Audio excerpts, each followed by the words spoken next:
ہمارے پیارے نبی محمد عربی صلی اللہ تعالی علیہ وسلم کو اللہ تبارک و تعالی نے آپ کی شایان شان کے لائق جو معجزات عطا فرمائے، جو حضور کی شان کے لائق تھا، وہ ہے قرآن مجید فرقان حمید، کہ اللہ تبارک و تعالی نے اپنی لارب کتاب قرآن مجید فرقان حمید جو ہے وہ رسول اللہ صلی اللہ تعالی علیہ وسلم کو عطا فرمائی۔ آپ دیکھیں کہ خود قرآن اپنے متعلق کیا کہتا ہے؟ لو انزلنا هذا القرآن على جبل لرأيته خاشعا متصدعا من خشیۃ اللہ،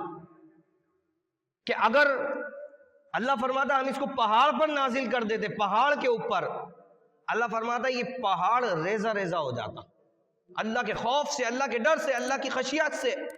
ریزہ ہو جاتا، اور ایسا ریزہ یہ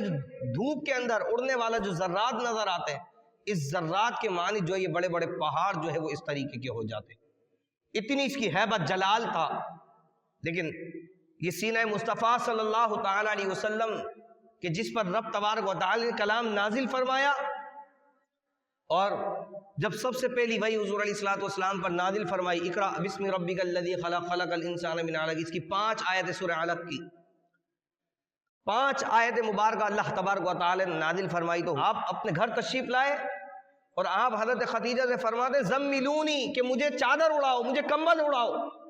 آپ فرماتی کہ میں نے دیکھا کہ چہرے پر، پیشانی پر پسینہ تھا، لیکن حضور علیہ الصلوۃ والسلام کو ٹھنڈ لگ رہی تھی، پسینہ آ رہا ہے۔ کیفیت دیکھیے، اتنی اس کی ہیبت اور جلال اس قرآن مجید فرقان حمید۔ لیکن یہ سینہ مصطفیٰ صلی اللہ تعالی علیہ وسلم تھا کہ جس پہ رب کائنات نے اپنی لارب کتاب قرآن مجید فرقان حمید کا نزول فرمایا، اور حضور علیہ الصلوۃ والسلام کے سینہ مبارکہ کے ذریعے اس کائنات تک جو ہے وہ اس قرآن مجید فرقان حمید کو پہنچایا۔ اچھا، آج مسلمانوں کے کئی بچوں کے سینوں میں قرآن مجید فرقان حمید محفوظ ہے، چھوٹے چھوٹے بچے جو ہے وہ اس کو، قرآن پاک کو جو ہے وہ زبانی یاد کر لیتے ہیں، یاد ہو جاتا ہے آسانی سے، لوگوں کے سینوں میں محفوظ ہے۔ لیکن وہ جو اس کی ہیبت اور جلال تھا وہ کہاں گیا؟ وہ اب محسوس کیوں نہیں ہوتا؟ کیونکہ وہ اللہ تبارک و تعالی نے اپنے پیارے حبیب صلی اللہ تعالی علیہ وسلم کے سینے پہ نازل فرمایا ہے۔ جس طرح آپ دیکھیے کہ یہ چاند ہے، چاند سورج سے روشنی لیتا ہے، اور روشنی لینے کے بعد جب یہ چاند نمودار ہوتا ہے، رات میں نکلتا ہے، تو ہر بندہ ٹک ٹک کی بانے آرام سے چاند کی روشنی کو دیکھ سکتا ہے۔ لیکن وہی روشنی جب سورج کے اندر موجود ہو تو بندہ ٹک ٹک کی باندھ کے نگاہوں سے ڈائریکٹ جو ہے وہ سورج کو نہیں دیکھ سکتا، کہ جب وہ اپنی چمک، اپنی روشنی آب و تاب پر ہو اور وہ روشنی برسا رہا ہو، تو کوئی آنکھ جو ہے وہ اس کو ٹک ٹک کی باندھ کے سکون سے نہیں دیکھ سکتی، اب کی آنکھیں بند ہونا شروع ہو جائیں گی، کیونکہ اس کی اس روشنی کی جو سورج کے اندر ہے وہ اہبت، وہ جلال ہے۔ لیکن وہی روشنی جب چاند میں چلے جاتی ہے وہ اتنی ٹھنڈی پڑ جاتی ہے کہ ہر آنکھ اسے آرام سے دیکھ سکتی ہے۔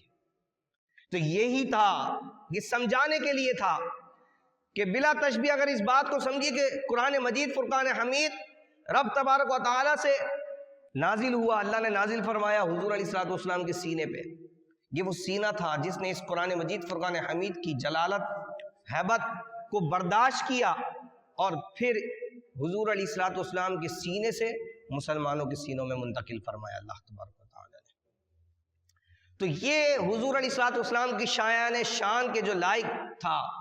معجزہ اللہ تبارک و تعالی نے حضور علیہ الصلوۃ والسلام کو عطا فرمایا۔